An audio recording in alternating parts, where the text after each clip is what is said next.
భద్రాద్రి కొత్తగూడెం జిల్లా మణుకూరు మండలంలోని 100 పడకల ఆసుపత్రిలో శిశువు మృతి చెందింది. డాక్టర్ల నిర్లక్ష్యం కారణంగా శిశువు మృతి చెందిందని బంధువులు ఆందోళన చేపట్టారు.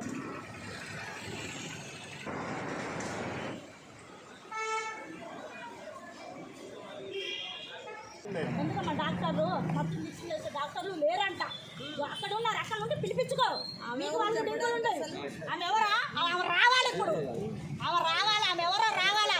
రోజు 9:30కి మేడం గారు ఇక్కడ ఉంటుంది. ఈ రోజు ఎందుకు ఉండలేదు? దేని గురించి? మాతో భద్రాచలం వచ్చిన వ్యక్తి ఉండాలా లేదు? అన్నీ ఎన్నిసార్లు మెడిసిన్ పెడతారు, ఎన్నిసార్లు ఇంజక్షన్ పెడతారు. ఇచ్చలేనప్పుడు ఇచ్చేయాలా, ఆమె ఆపరేషన్ చేయాలా? ఇవాళ ఏం న్యాయం చేస్తారో చేయండి.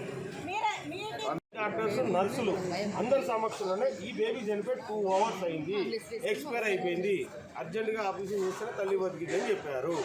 వాళ్ళ అబద్ధమా, మీరు అబద్ధమా? ఇక్కడి నుంచి ప్రయాణం చేస్తే భద్రాచలానికి 40 minutes జర్నీ, 1 hour వేసుకోండి. ఇంకా మిగతా 1 hour బేబీ చనిపోయింది అన్నాక 1 hour దాకా వీళ్ళు ఏం చేశారు? హాస్పిటల్లో ఏం చేద్దాం అనుకున్నారు? 2 రోజుల క్రితం ఈ హాస్పిటల్లో అడ్మిట్ చేశారు. పేరు చెప్తారు. ఆ అమ్మాయి పేరు నాకు అంత ఐడియా లేదు, కానీ వాళ్ళ బ్రదర్ని పిలుస్తూ చెప్తాను. మాషాబి.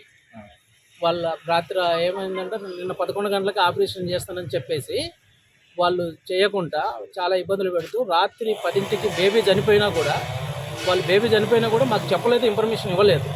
డాక్టర్ గారు ఏంటమ్మా ఇంకేందమ్మా పరిస్థితి ఏంటంటే, నేను నార్మల్ డెలివరీ చేస్తా అని అంటూనే అన్ని డాక్యుమెంటేషన్ సంతకం పెట్టించుకొని, భర్తతో సంతకం పెట్టించుకొని అన్ని డాక్యుమెంటేషన్ సంతకం పెట్టించుకున్న తర్వాత ఆపరేషన్ థియేటర్కి పోతుంటే, నువ్వు నార్మల్ డెలివరీ అవుతావమ్మా, నీకెందుకు ఆ ఆపరేషన్ వద్దని ఒక మేడం, ఇంకొక ఆయన నేను ఆపరేషన్ చేస్తానని ఇంకొక ఆయన.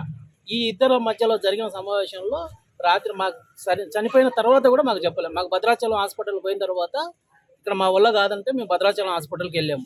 ఆడికి వెళ్ళిన తర్వాత ఆ డాక్టర్ గారు చూసి బేబీ చనిపోయిందని చెప్పిన తర్వాత మాకు తెలిసింది. అప్పుడు మాతోటే వచ్చింది ఆ డాక్టర్. ఆమె విన్నది, ఆమె మా పక్కనే ఉంది. విన్న తర్వాతనే ఆమె అక్కడ నుంచి ఎస్కేప్ అయిపోయింది. ఇంతవరకు మాకు అడ్రస్ లేదు. అక్కడ నుంచి అటే పరారు అయిపోయింది.